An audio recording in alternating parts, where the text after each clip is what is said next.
आज हम लोग पढ़ेंगे section 12, section 13 and section 14। Section 12 deal करता है power to freeze property. Section 13 deal करता है क्लेम और objection against freezing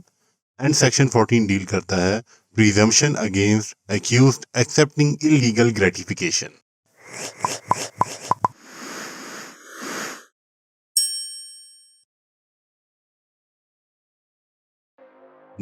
section 12 deal करता है पावर टू फ्रीज प्रॉपर्टी और इसका sub section A states that the chairman NAB or the court trying an accused for any offence as specified under this ordinance। NAB ordinance के under जो offences declare हैं, अगर किसी शख्स को try किया जा रहा है उस ऑफेंस की बेस पे, may at any time if there appear reasonable ground for believing that the accused has committed such offense। तो किसी भी वक्त उस केस की ट्रायल के टाइम पे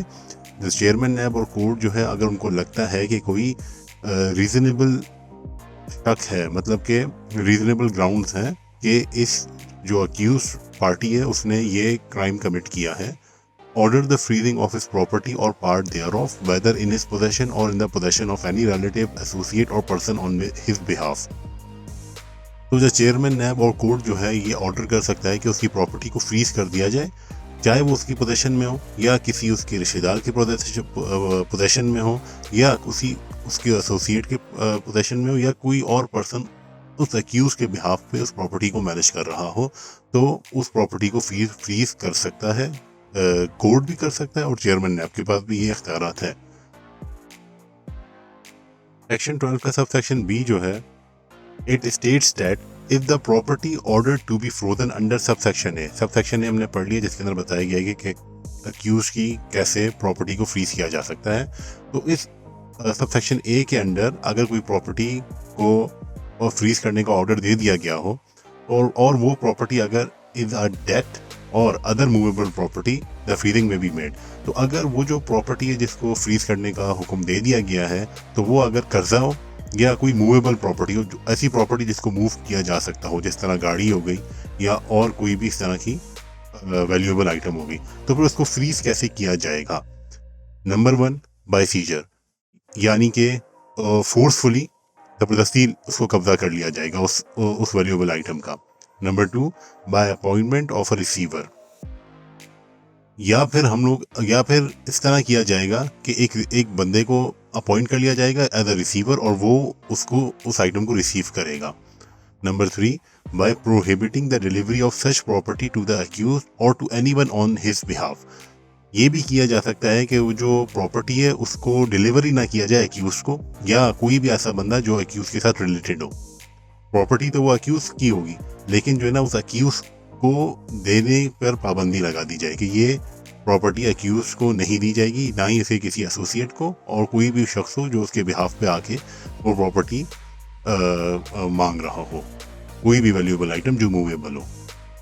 4, by all or any of such or other method as the court or the chairman NAB as the case may be deem fit,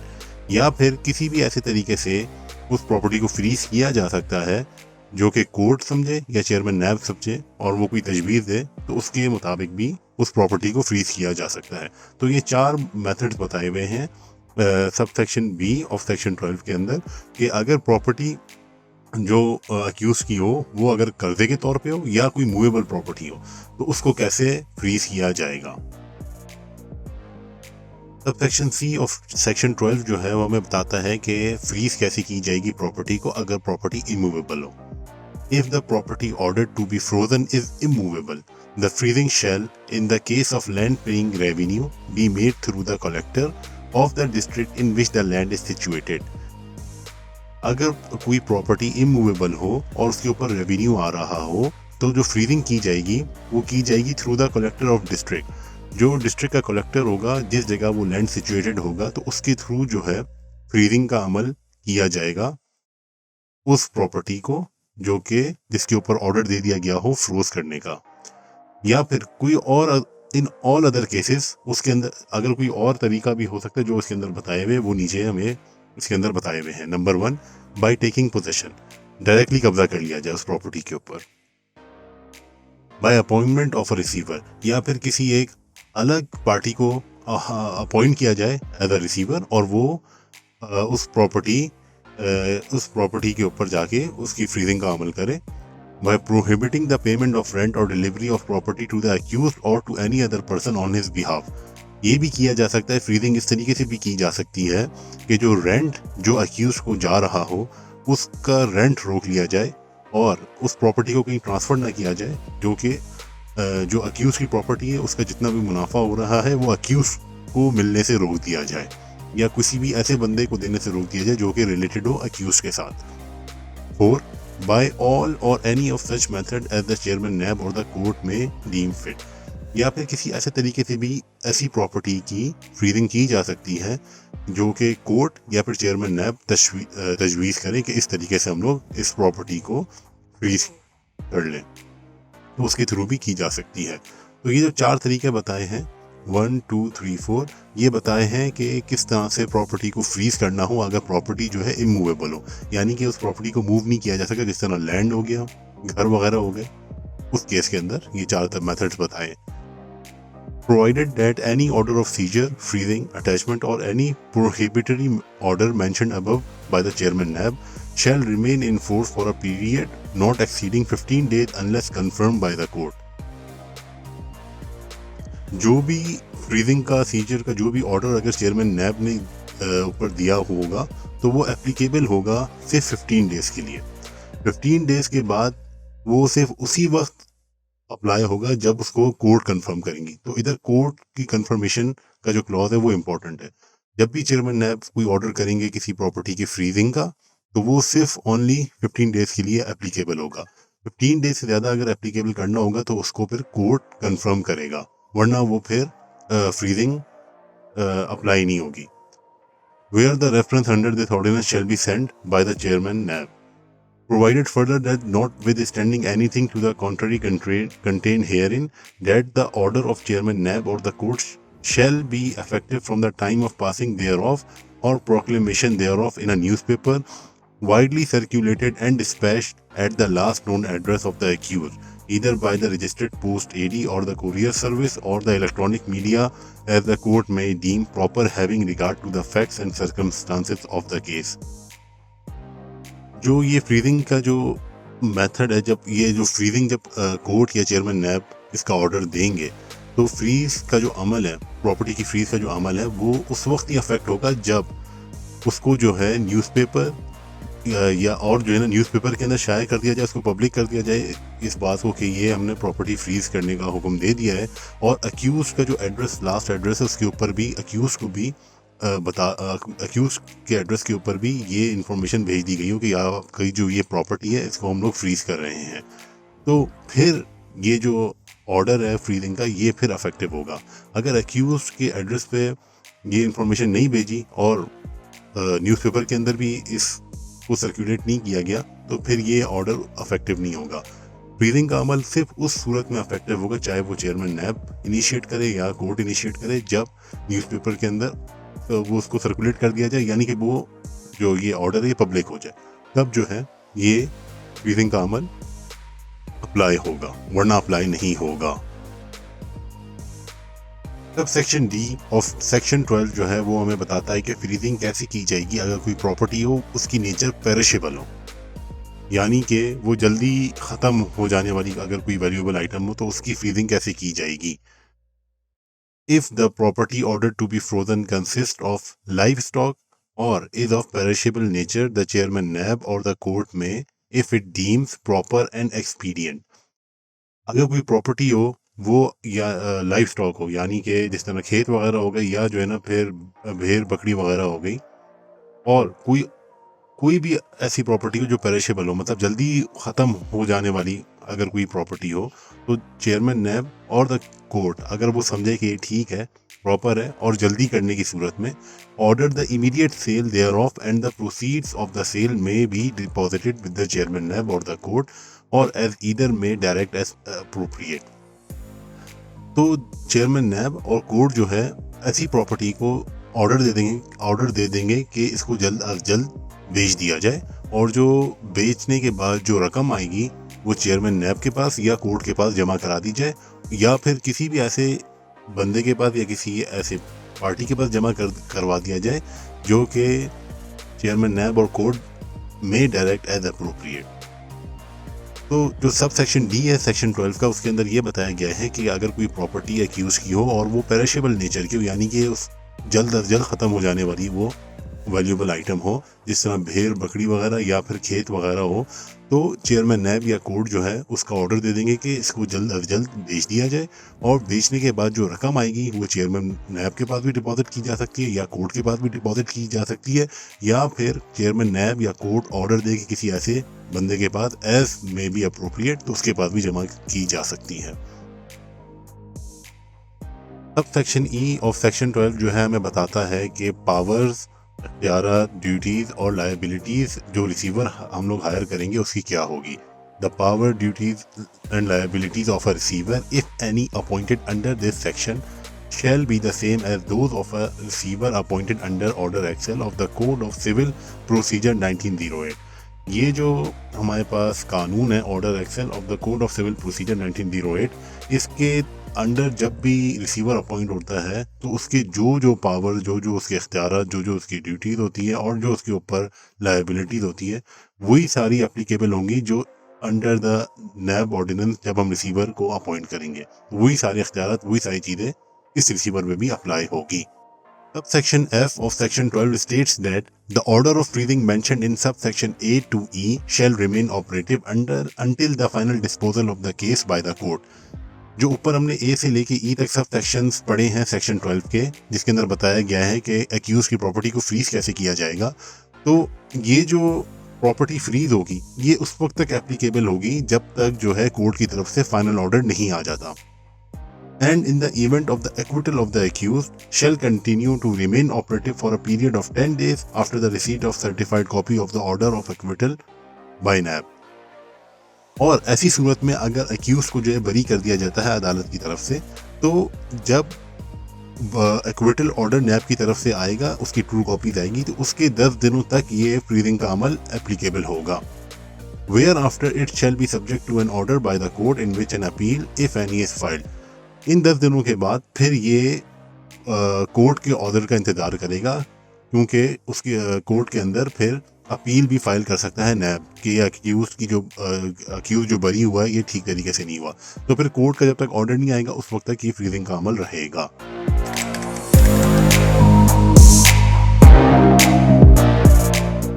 section 13 deal करता है क्लेम और ऑब्जेक्शन अगेंस्ट फ्रीजिंग। जो section 12 के अंदर freezing का अमल है और जो फ्रीजिंग का प्रोसेस है, उसके खिलाफ अगर किसी एक्यूज ने ऑब्जेक्शन करना हो या कोई क्लेम करना हो तो वो कैसे किया जाएगा। 13A कहता है notwithstanding the provisions of any law for the time being in the force, the court shall have the exclusive jurisdiction to entertain and adjudicate upon all claims or objection against the freezing of any property under section 12 above.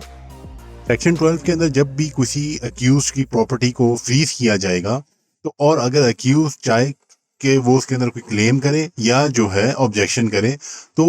वो court के पास जाके करेगा और court ही सिर्फ फैसला कर सकती है कि ये इसका क्लेम वो सुनेगी या सुनना चाहे या ना सुनना चाहे, और कोई ऑब्जेक्शन हो तो वो सही है या नहीं, तो ये कोर्ट के पास एक्सक्लूसिव राइट है। Such claims or objections shall be made before the court within 14 days from the date of the order of freezing such property। लेकिन जो अक्यूज्ड है वो ये क्लेम तब विद इन 14 डेज के अंदर उसको करना होगा जब से फ्रीजिंग का ऑर्डर इशू हो जाए। 14 दिनों के अंदर अंदर करेगा तो कोर्ट उसका वो एक्सेप्ट कर लेगी ऑब्जेक्शन और क्लेम जो भी है, और उसके बाद वो फैसला करेगी। लेकिन 14 डेज के बाद फिर कोर्ट नहीं करेगी, उसके फैसले को कॉग्निजेंस नहीं लेगी। Section B of section 13 states that the court may for sufficient cause extend the time for filing such claim or objections for a period not exceeding additional 14 days। Section B जो है section 13 का वो ये कह रहा है, ये court की मर्जी है कि वो टाइम पीरियड को एक्सटेंड कर दे फॉर फाइलिंग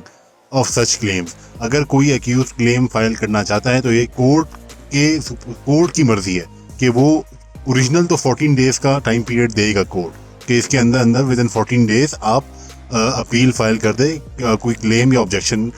फ्रीजिंग के खिलाफ। लेकिन कोर्ट फिर अपनी मर्जी से उस टाइम पीरियड को बढ़ा भी सकता है। एक दिन, चाहे वो एक दिन के लिए बढ़ा दे, 2 दिन के लिए बढ़ा दे, लेकिन 14 दिनों से ज़्यादा कोड भी नहीं बढ़ा सकता। मजीद 14 दिन तक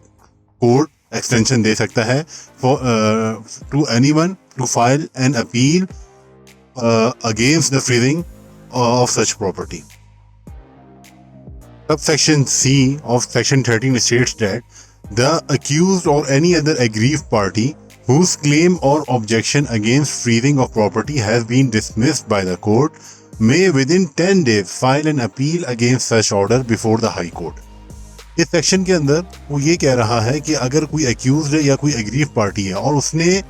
कोर्ट के आगे अपील दायर की है कि वो उसको ऑब्जेक्शन है फ्रीजिंग के प्रोसेस से या फ्रीजिंग से, लेकिन कोर्ट ने फिर उसकी इस अपील को डिसमिस कर दिया, तो फिर ऐसी एग्रीव पार्टी या ऐसा शख्स जो कि अक्यूज हो वो with in 10 days file an appeal, तो वो 10 दिनों के अंदर अंदर दोबारा जाके हाई कोर्ट के अंदर वो ये अपील फाइल कर देगा इसके खिलाफ। मतलब ये कि जो इधर कोर्ट है वो अकाउंटेबिलिटी कोर्ट है। तो अगर किसी एग्रीव पार्टी ने या अक्यूज ने कोर्ट के अंदर जाके कहा हो कि मुझे ऑब्जेक्शन या क्लेम है आपके फ्रीजिंग का जो ऑर्डर है उससे, अब वो कोर्ट दो ही उसके आउटकम हो गया, तो कोर्ट उसको एक्सेप्ट करेगा या उसको रिजेक्ट करेगा। अगर कोर्ट ने उसको रिजेक्ट कर दिया तो फिर उस पार्टी के पास ये एक और ऑप्शन ये है कि वो हाई कोर्ट के पास जाए, लेकिन with in 10 days high court में जाके अपील फाइल कर दे।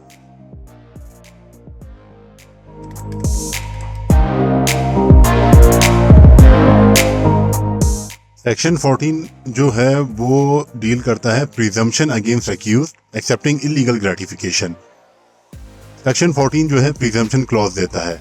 जो आम कानून है पाकिस्तान का, उसके अंदर जब किसी शख्स के ऊपर कोई इल्ज़ाम लगाया जाता है तो उसको हम लोग गिल्टी नहीं कंसिडर करते। वो शख्स जो है इनोसेंट होता है अनटिल प्रूवन गिल्टी। जब तक उसके ऊपर ये साबित ना किया जाए कि इसने वाकई कोई जुर्म किया है, उस वक्त तक वो बंदा इनोसेंट होता है। लेकिन ड्यू टू प्रिजम्पशन क्लॉज, जब कोई शख्स नैब ऑर्डिनेंस के अंडर उसकी ट्रायल हो रही है और उसके ऊपर सेक्शन 9 यानी करप्शन का इल्ज़ाम लग गया हो, तो जब साबित हो जाए कि इसके ऊपर करप्शन है तो उसको फिर हम लोग इनोसेंट नहीं कंसिडर करेंगे, उसको हम गिल्टी कंसिडर करेंगे जब तक कि वो खुद अपने आप को इनोसेंट प्रूव ना कर दे। मतलब इधर हम लोग प्रिज्यूम करेंगे। सेक्शन 14 ये कहता है अगर उसके खिलाफ कार्रवाई की जा रही है सेक्शन 9 यानी करप्शन और करप्ट प्रैक्टिसेस के सेक्शन के अंडर। 14A कहता है where in any trial of an offence under clauses 1, 2, 3, 4 of sub section A of section 9। Section 9 corruption and corrupt practices की डेफिनेशन देता है और उसका सेक्शन ए के अंदर 1, 2, 3, 4 वो बताता है कि करप्ट नैब ऑर्डिनेंस के अंदर करप्शन और करप्ट प्रैक्टिसेस क्या क्या है। It is proved that an accused person has accepted or obtained or has agreed to accept or attempted to obtain for himself or for any other person any gratification other than the legal remuneration or any valuable thing or any pecuniary advantage from a person or any agent of a person or any favor shown or promised to be shown by the accused। अगर ये साबित हो गया कि उस accused ने किया है तो वो फिर innocent नहीं, उसको हम लोग कहेंगे guilty।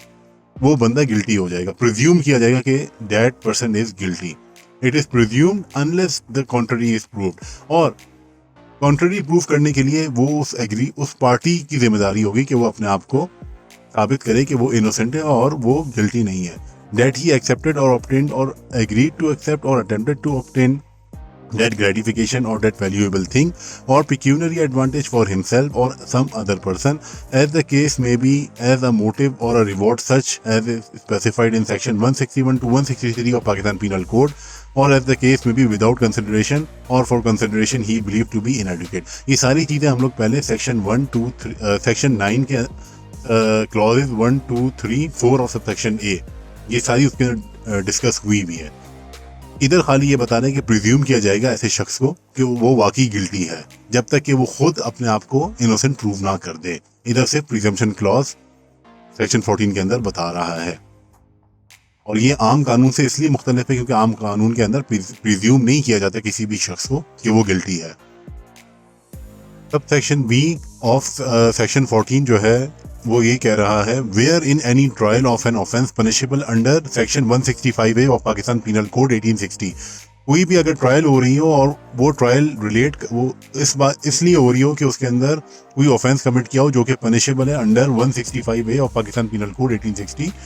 और उसके अंदर ये प्रूव कर दिया गया है कि किसी शख्स ने any gratification other than the legal remuneration और एनी वैल्यूएबल थिंग और ऑफर टू बी गिवन और attempted to be given bye